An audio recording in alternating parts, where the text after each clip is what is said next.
What does it mean? I think a lot of people miss this. For something to be remarkable, it means that people are going to remark on it. They are going to talk about it, they're going to tweet about it, they're going to email their friends, they're going to, as Seth Godin says, they're going to sneeze.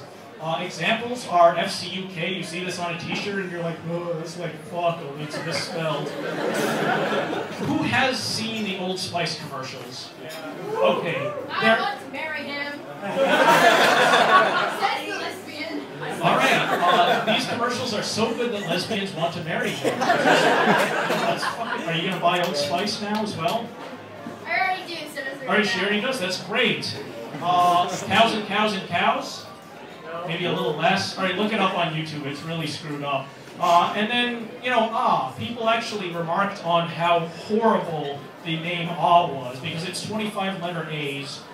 In it, you know, there's a meditation sequence, you flip people off, that's things that people are remarking on. Where to make it remarkable, there's all sorts of areas where you can make something worth talking about.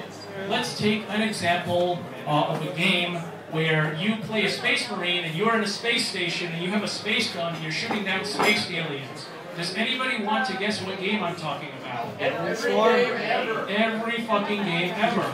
So, compare this to a game where you play God in a dollhouse, you manage people's lives, and if you're a really sadistic bastard, you can build a swimming pool, wait until people enter it, and then remove the ability to run away from the swimming pool.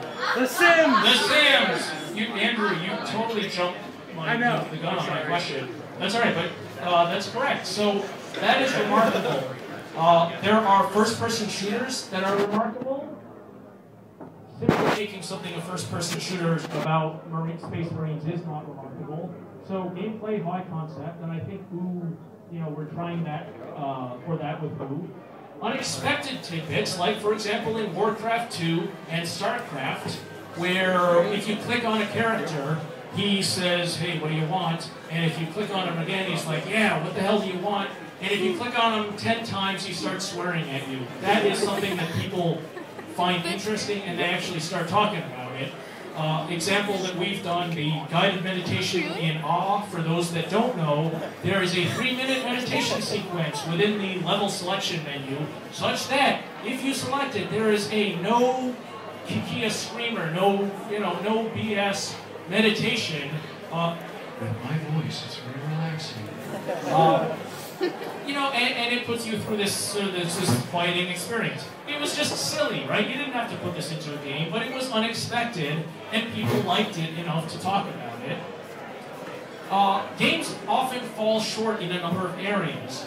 When's the last time you saw an illustration or a logo that jumped out at you so much that you had to tell your friend about it? It's probably been a while. Similarly, a tutorial is something that you want to skip, yet if you can make it interesting enough, then not only will you want to play it, but you'll want to tell your friends about it. There's a lot of boring stuff in video games, like an installer, for example. Installers are very boring. It sounds like somebody's flatulent. Your voice is so deep and rich. Sorry. Yes, my voice is deep and rich. Anyway, where was I? Installer support. Sure. Installer support. Okay. What can you do with an installer? Why don't you put, for Aaaaa, why didn't we create an installer that asked you, gave you a quiz and determined what kind of base jumper you were? Yep, like this. Is that better? Like an ice cream cone? Okay, this totally derailed my talk. I'm just going to leave. Customer support is another good example. Who here has emailed anybody, not just games, but anybody for customer support? For shoes, for a website, for, you were unhappy with the presidency. Okay, great. You probably got a really boring answer. I like to give exciting answers, and fortunately we don't get that many support requests, but when we do get a question or, a comment, somebody saying, hey, I like your last game, why don't you do this in it? I like to have fun with them.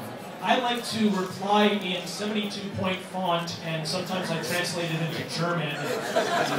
People love this stuff. I mean, as long as you make it useful and not too onerous, they don't mind. I mean, they start talking about this.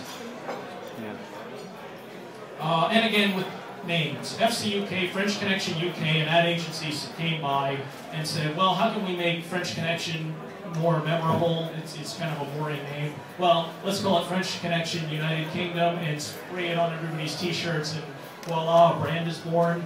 And then most of you guys probably know this story about how Aaaaa came about, but you know, it's a game with 25 letter A's in the title, so I think we had fun with that. So, ideally, you can make something remarkable everywhere. This is what we're trying to do.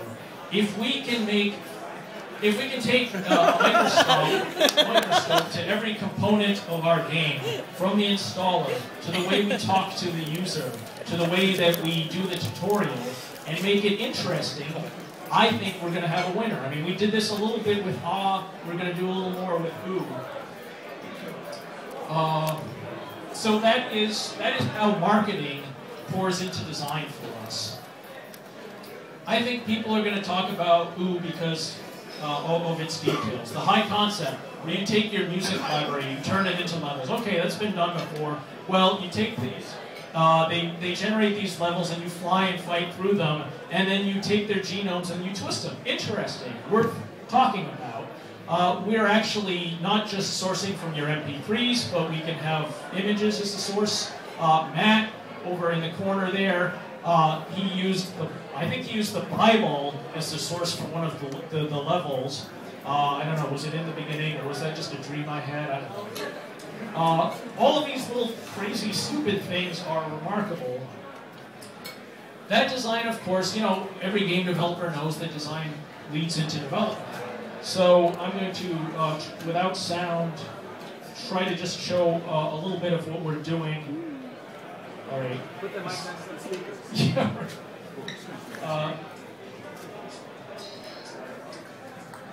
These are just some screenshots that we're doing. Matthew Wise.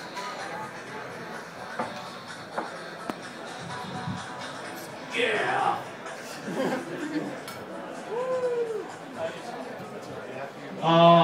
Pretend that there's awesome music going on. There is. This is what Aaaaa looks like right now. It is currently at around alpha stage. Lots of geometry, lots of cool stuff.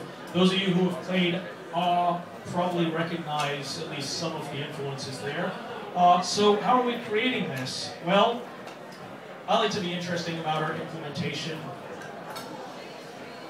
I feel that the actual process of implementation hampers creativity. Everybody here who develops video games knows this. You go from an idea, you have this great idea, you wake up at 3 a.m. and you say, my God, this game is going to be great. Well, if you're doing your homework, then you write this out as a description. You go from description to prototype. You go from prototype, and how long does that take? Days, weeks, months, whatever, to testing. So you spit this out to people, and they come back with suggestions, and you sort of get a feel for what this game really is supposed to be about. You get that aha moment. You take that, you refine your idea, assuming you don't throw it away entirely, and then you test it some more, and then eventually you're old. You find that you've spent 2 years on a game, or however long, and then all these steps from idea to testing have sort of hampered the creative process.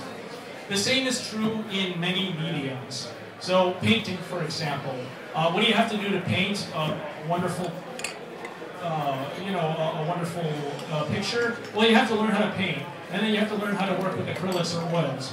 Architecture, same thing. I can't just build my house. I actually have to get a degree in architecture and a permit. Music, video games, all these things are, I think, hampered by the requirement to implement what you're doing. So the magic of all of this is, can we axe the implementation part? Maybe I'm talking about real magic here. I see Alicia laughing. I don't know, are you laughing at Eitan? Because he's pretty funny.